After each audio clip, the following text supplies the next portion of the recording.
Here we have gone to the other side of the farm to grab some pipestone plum cuttings that are fresh and new. You can see how green they are. We're going to cut these up and stick them in here with last year's survivors. As you can see, there's like one survivor here, and this one's basically holding the tag in. Actually, that has roots on it. Is it alive? It has roots, but I don't think it's alive. Shit. Yeah, it didn't make it through winter. So it grew roots, but did not make it through winter. That is very disappointing. So we are going to try again here with these fresh cuttings.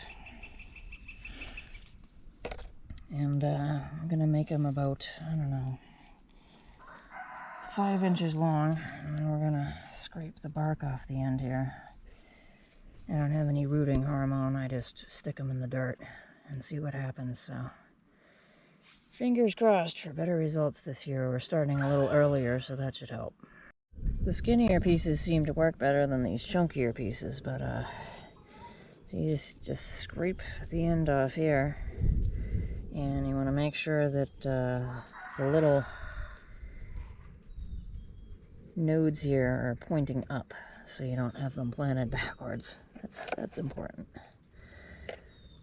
It'll just be second nature once you do it enough, but I'm going to fill this up and then move on to the next varieties that didn't do too well, and rinse and repeat here. We're going to be out here for some hours, but if some of these turn into free pipestone plums and pears and peaches, then it's worth it, right? Here we have a pear tree and the tag fell off, so I'm just going to plant it by process of elimination. We'll figure out which pear it is. It's probably a Parker. I have a map somewhere. I wrote down where I planted everything originally, but we want the newest growth here. These that have just started coming off of it, and we'll grab a few of these skinnier branches here and try to make some more of this pear tree. There's a bird in our pear tree.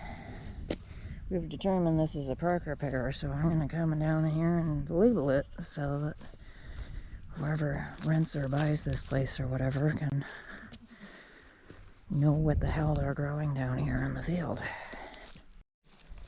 This stinging nettle right here was gifted to me by somebody who is no longer with us. An herbalist in Vermont named Annie McCleary.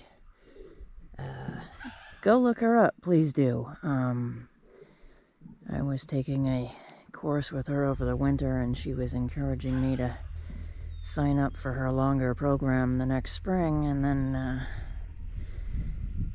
then she wasn't with us anymore suddenly, so that was sad. And this is what I have in her memory here.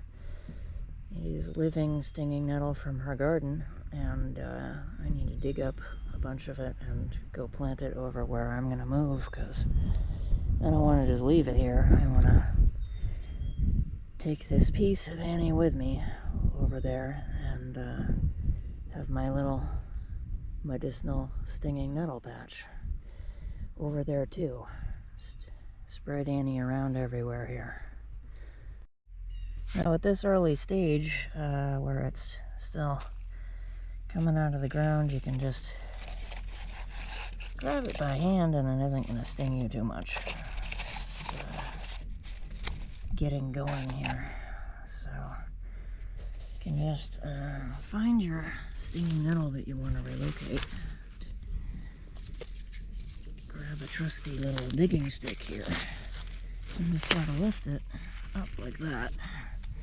And the roots are pretty shallow on this, and excuse me,